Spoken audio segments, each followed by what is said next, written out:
I think the political press is among the most dishonest people that I've ever met. The press should be ashamed of themselves. The press is so dishonest and so unfair. You're a sleaze because you know the facts, and you know the facts well.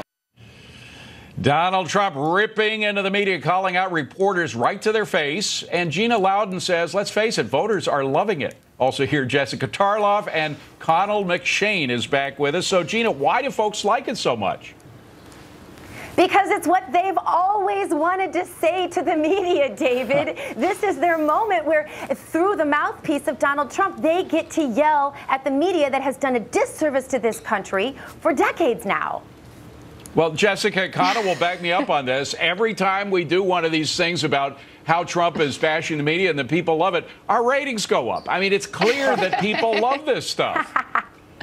Yeah, it's really entertaining to watch. It doesn't mean that it's factually correct, especially in this instance when Trump is saying, you know, calling out Jim Acosta, who may be a real beauty. He's a very good-looking man, or calling, you know, someone a sleaze. They were just doing their job. They were asking about these donations, and the whole thing was really fuzzy. I mean, going back to February when the Weekly Standard contacted Corey Lewandowski and said, where is the money going? He said, oh, you find out yourself. You ask yourself. So that's what they're doing. Well, we know the history of the Weekly Standard with Donald Trump, Connell. I mean, the Weekly Standard. Hold on a second. Hold on a second. This history is that the Weekly Standard is run by Bill Kristol. Bill Kristol is one of these never Trump guys. That's why there was this antagonism, Connell, between the Standard and Trump. Well, understood, and he's trying to get a third-party candidate to run against Mr. Trump. I mean, it's difficult to kind of provide any analysis of this in an objective way. I've been in that press pen many times, Donald Trump rallies and news conferences, although I was here in the studio the other day, didn't get a name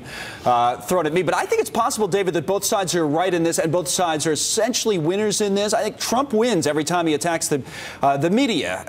Again, I've been there every time he turns around and said, these are the most dishonest people. The whole crowd yells at you, starts screaming at you, and everything else. But at the same time, to the earlier point, the reporters' questions were fair, right? I mean, it was okay at the time to say, hey, Mr. Trump, you said you were going to give money to the veterans. Where is that money and how much has been given out? However, now that we come back into the present day and Trump can say, I've given the money out and you people were unfair to ask me about it, he wins with regular people watching at home. I really think he does. Gina, you know, it's interesting. The guy he was singling out, the ABC reporter he was singling out for being, quote, sleazy in his mind, actually on Thursday night when those riots were happening in San Jose against by